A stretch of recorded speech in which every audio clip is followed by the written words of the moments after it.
যেই ব্যক্তি রাতের বেলা এই দোয়াটি 3 বার পরে ঘুমিয়ে যাবে, আল্লাহর নবী বিশ্বনবী সাল্লাল্লাহু আলাইহি ওয়াসাল্লাম বলেন, সকাল বেলা যখন আল্লাহ তাআলার বান্দা ফজরের নামাজের মাঝে যখন উঠবে, আল্লাহ নবী বলেন রাতের বেলা এশারের নামাজ পড়ার পরে, খাবার খাওয়ার পরে আল্লাহর বান্দা যদি এই দোয়াটা 3 বার পড়তে পারে, তাহলে আল্লাহ পাক রব্বুল আলামিন সকাল বেলা ঘুম থেকে ওঠার আগে আগে আমার আল্লাহ তাকে নিষ্পাপ মাসুম বাচ্চার মতো আমার আল্লাহ পবিত্র বানায়া দেই।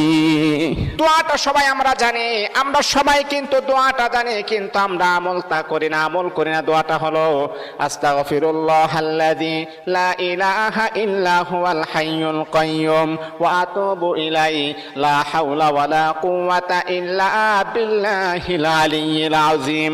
3 বার যদি আপনি পড়তে পারি, ইনশাআল্লাহ আল্লাহ পাক রব্বুল আলামিন আমার আপনার জীবনের সমস্ত গুনাহগুলোকে আমার আল্লাহ ক্ষমা করে দিবে।